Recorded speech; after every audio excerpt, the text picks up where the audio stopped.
Hey YouTube, welcome to the most amazing top 5, where I break down the world into brilliant top 5 lists. My name is Michael McCrudden. Sit back, subscribe, and let me entertain you. First off, I want to hear from you guys. What's your favorite Jim Carrey catchphrase? Is it B-E-A, beautiful? Somebody stop me.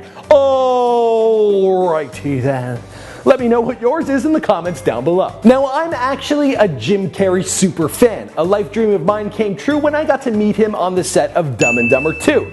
My movie picks might be a little different than yours, but regardless, I want to share with you what I think are the top 5 Jim Carrey movies. Let's jump right into our list. In the number 5 spot, we have The Mask. The producers hit the jackpot casting Jim in this role prior to Ace Ventura becoming the smash success that it was. One of the few 90s films based on a not widely known comic book, The Mask was second of 3 home runs for Jim in 1994. We also got to meet a young Cameron Diaz. Hello! That was supposed to be a dog noise? I'm working on it. My favorite scene as a kid was the one where Milo peed on the thugs, but Jim showed great diversity as sheepish Stanley Ipkiss and the Madman Mask. And my favorite line from the film, we all wear masks, metaphorically speaking. In the number 4 spot, we have I Love You, Philip Morris. Now this might be one you haven't seen, because its release was delayed and rescheduled, but certainly one to watch. I actually think it's like my favorite Jim Carrey film. Is it too late to change this list? Yeah,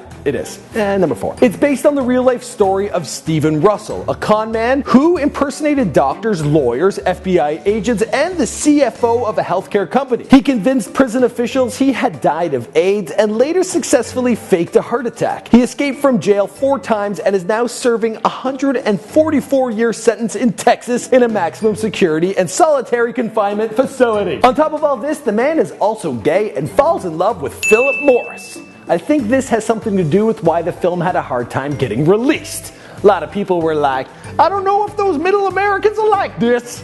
And that's probably what happened. In the number 3 spot, we have Ace Ventura, and I'll even throw in the sequel, When Nature Calls. Ace Ventura: Pet Detective had a long and bizarre road to the big screen. Producers considered everyone from Rick Moranis to Whoopi Goldberg. Jim took the film on the condition that he could rewrite the script with his team. Hollywood was absolutely stunned when it grossed $107 million on a $15 million budget. This is the role that made Jim Carrey a household name, and not even he himself could believe it. The sequel might not be as memorable. It only happened because Jim was legally obligated to do it. But because it happened, we got the saying, Bumblebee Tuna, and we got to see a man coming out of a rhino's butthole. So I'm happy it happened. In the number 2 spot, we have Batman Forever and Jim Carrey as the Riddler. After Robin Williams demanded more money from the studio, they decided to go in another direction and offer the role to Jim Carrey, who had just become one of the biggest names in Hollywood. Although Jim breathed so much life into his manic, overactive villain, not everyone loved him. Two-Face, who was portrayed by Tommy Lee Jones, he went up to Jim Carrey and told him,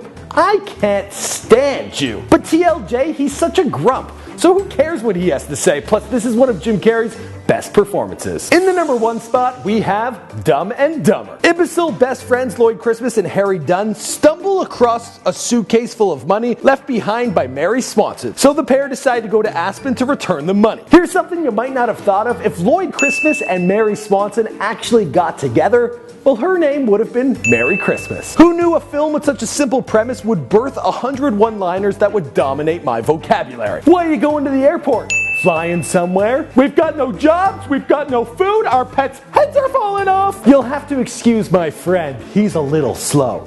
The town is that away. Okay guys, that's all I got for you this time. Let me know what you want to hear about in our future top 5s. We're pumping out a new video every weekday, so be sure to subscribe. My name's Michael McCrudden, and I'll see you guys in the next video.